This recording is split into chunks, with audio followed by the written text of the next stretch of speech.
दोस्तों very good morning to all of you. Target study IQ के आज के इस शानदार वीडियो में आप सभी का मैं सौरभ गुप्ता स्वागत करता हूं। दोस्तों कल हम लोगों ने एक क्वेश्चन पढ़ा था जिसमें हमने देखा था कि यूपीआई के मामले में कौन सा वॉलेट जो है ये पहले नंबर पर चल रहा है। बैंकिंग सिस्टम में अलग अलग बैंकों का रैंक क्या है इसके बारे में डिस्कस किया था। उस समय जो हमने क्वेश्चन किया था वो जो रिपोर्ट थी वो विजकी के द्वारा जारी की गई थी। आज हम लोग उसी से जुड़ा हुआ एक क्वेश्चन करेंगे, उसी के जैसा है लेकिन उससे पूरा पूरा डिफरेंट है। तो क्वेश्चन बनेगा कि हाल ही में यूपीआई इकोसिस्टम स्टैटिक्स नवंबर 2020 की रिपोर्ट के किसने तैयार करी है। तो दोस्तों इसका राइट आंसर हो जाएगा ऑप्शन नंबर ए कि एनपीसीआई के द्वारा इस रिपोर्ट को तैयार किया गया है जिसमें कि भारत के अंदर में कितने यूपीआई पेमेंट हो रहे हैं, कौन से बैंकों के द्वारा वो यूपीआई पेमेंट्स हो रहे हैं, इन सभी को लेकर एक रिपोर्ट तैयार करी गई है जिसको एनपीसीआई के द्वारा तैयार किया गया है। ये जो डेटा है ये नवंबर के महीने का है, तो इसको एनपीसीआई ने हाल ही में तैयार किया है। अब इसमें देखो एग्जाम में क्या पूछा जा सकता है कि इसी रिपोर्ट में यानी कि यूपीआई इकोसिस्टम स्टैटिस्टिक्स नवंबर 2020 रिपोर्ट के अनुसार यूपीआई रिमिटर बैंक की लिस्ट में कौन सी बैंक पहले स्थान पर है। यूपीआई रिमिटर का मतलब होता है जिस बैंक से पैसा भेजा जा रहा है, यानी कि भेजने वाले में कौन सी बैंक नंबर वन पर है। देखो एक पैसा भेजने वाली बैंक होती है, एक होती है रिसीव करने वाली। तो ये रिसीव करने वाली है, ये ट्रांसमिट करने वाली है। तो रिमिटर का मतलब हो गया कि पैसा भेजने के मामले में कौन सी बैंक नंबर वन पर है। तो आंसर हो जाएगा उस मामले में पहले स्थान पर आती है यहाँ पर एसबीआई। ऑप्शन नंबर ए इसका राइट आंसर हो जाएगा, एसबीआई इसका राइट आंसर हो जाएगा। तो यहाँ पर देखो आपके लिए हिंदी में भी लिख दिया है कि पैसा भेजने वाली बैंकों की लिस्ट यानी कि बैंक्स इन रिमिटर टॉप के 3 परफॉर्मेंस कौन कौन से हैं। सबसे पहले आता है एसबीआई जिसने 607 मिलियन ट्रांजैक्शन किए हैं। दूसरे स्थान पर आता है एक्सिस बैंक जिसने 241 मिलियन ट्रांजैक्शन किए हैं। और तीसरे स्थान पर आता है एचडीएफसी बैंक जिसने 179 यहाँ पर मिलियन में ट्रांजैक्शन किए हैं। तो पहले स्थान पर आता है एसबीआई। दूसरी तरफ है कि यूपीआई लाभार्थी बैंकों में भी एसबीआई पहले स्थान पर है, यानी कि पैसा प्राप्त करने के मामले में, पैसा रिसीव करने के मामले में भी एसबीआई जो है ये पहले स्थान पर रहा है। दोस्तों चूंकि इस रिपोर्ट को एनपीसीआई ने तैयार किया है तो उसके बारे में भी जान लेते हैं। इसका फुल फॉर्म होता है राष्ट्रीय भुगतान नियम।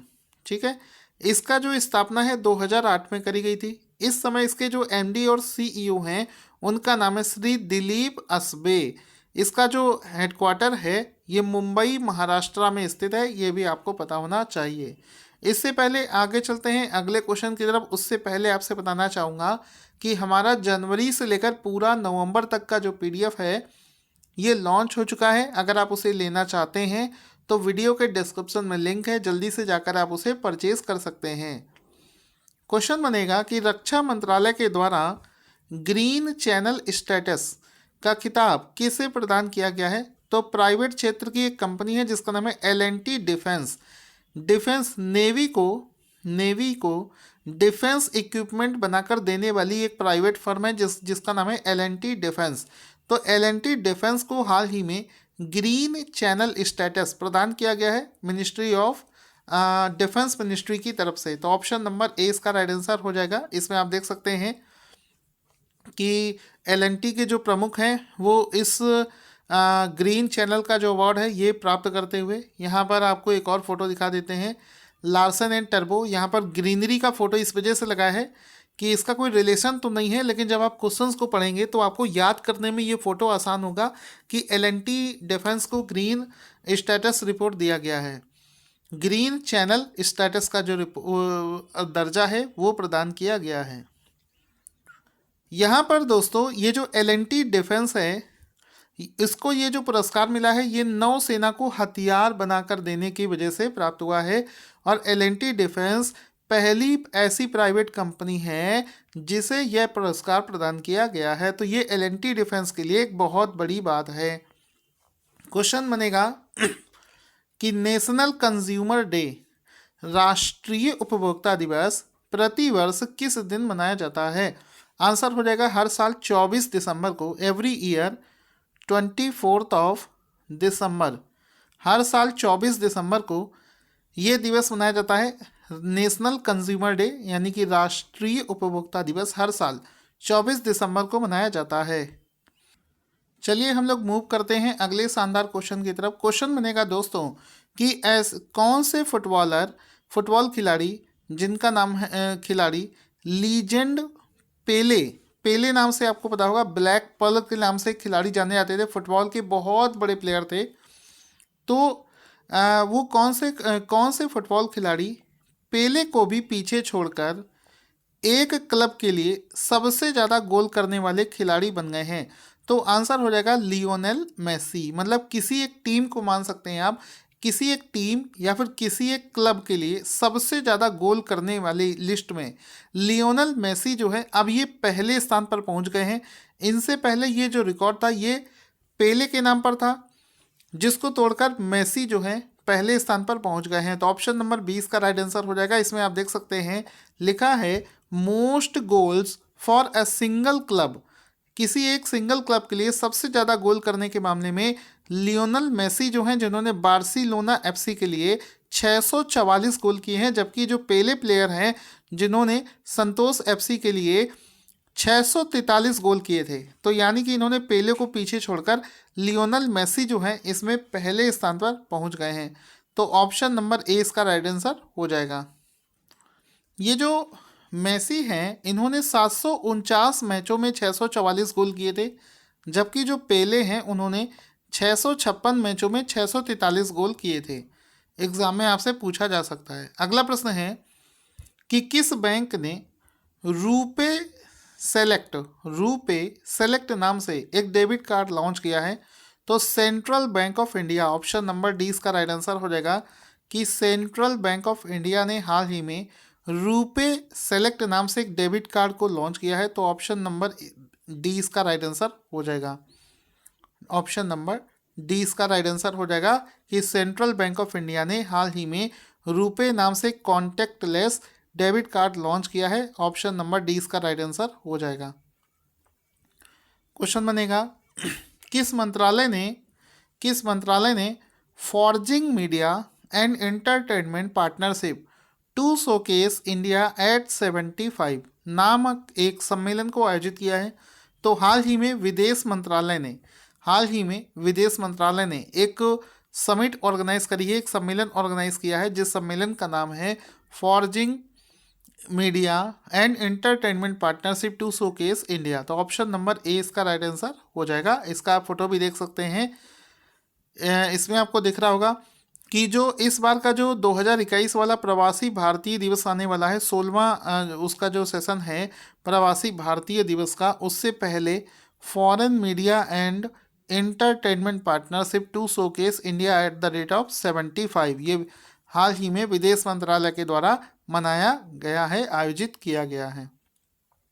क्वेश्चन बनेगा, इस वाले क्वेश्चन का चर्चा सबसे ज़्यादा चल रहा है कि हाल ही में चर्चा में चल रहा एशिया का सबसे गहरा ऑफशोर गैस क्षेत्र कौन सा है? आंसर हो जाएगा आर क्लस्टर।